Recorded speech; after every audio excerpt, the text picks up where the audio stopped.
Assalamualaikum warahmatullahi wabarakatuh. Hai, kembali lagi dengan saya Maya Sari dari Prodi Pendidikan IPA Fakultas Keguruan dan Ilmu Pendidikan Universitas Bengkulu. Baiklah, di video kali ini saya akan menyampaikan sebuah materi mengenai aliran-aliran filsafat dalam mata kuliah filsafat pendidikan, yang mana dosen pengampu mata kuliah filsafat pendidikan saya Bapak Dr. Muhammad Kristiawan MPD. Yang pertama, filsafat pendidikan idealisme. Idealisme berpendapat bahwa hakikat kenyataan dunia adalah ide yang sifatnya rohani atau inteligensi. Paham ini mengemukakan bahwa pengetahuan yang diperoleh melalui indera tidak pasti. Nilai adalah absolut, apa yang dikatakan baik, benar, salah, cantik atau jelek secara fundamental tidak berubah, melainkan tetap dan tidak diciptakan manusia. Idealis memiliki tujuan pendidikan yang pasti dan abadi. Yang kedua, filsafat pendidikan realisme. Aristoteles adalah murid Plato, namun dalam pemikirannya ia mereaksi terhadap filsafat gurunya yaitu idealisme. Hasil pemikirannya disebut filsafat realisme. Ia mengajarkan cara berpikir secara atas prinsip realistis yang lebih dekat pada alam kehidupan manusia sehari-hari. Menurut Aristoteles, manusia adalah makhluk materi dan rohani sekaligus. Sebagai materi, ia menyadari bahwa manusia dalam hidupnya berada dalam kondisi alam materi dan sosial. Sebagai makhluk rohani, manusia sadar ia akan menuju pada proses yang lebih tinggi yang menuju kepada manusia ideal. Aliran ini berpendapat bahwa dunia rohani dan dunia materi merupakan hakikat yang asli dan abadi. Yang ketiga, filsafat pendidikan progresisme. Progresisme berpendapat tidak ada teori realita yang umum. Pengalaman bersifat dinamis dan temporal sehingga nilai pun terus berkembang. Pendidikan yang mengutamakan penyelenggaraan pendidikan di sekolah berpusat pada anak sebagai reaksi terhadap pelaksanaan pendidikan yang masih berpusat pada guru atau bahan pelajaran.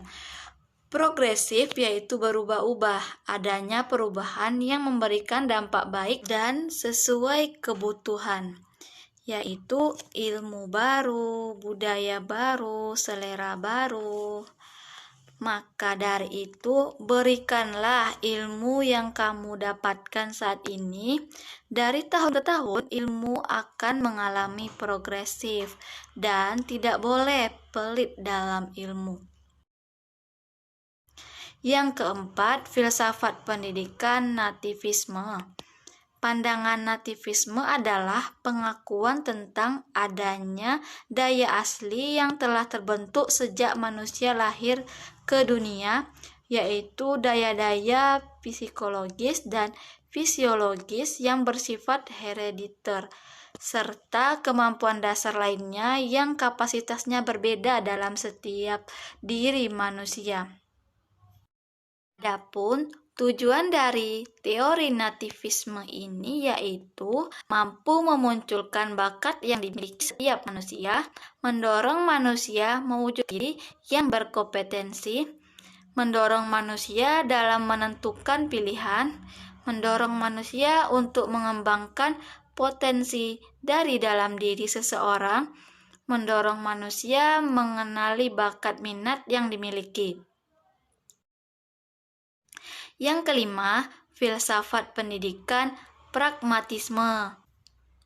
Pragmatisme merupakan aliran paham dalam filsafat yang tidak bersifat mutlak.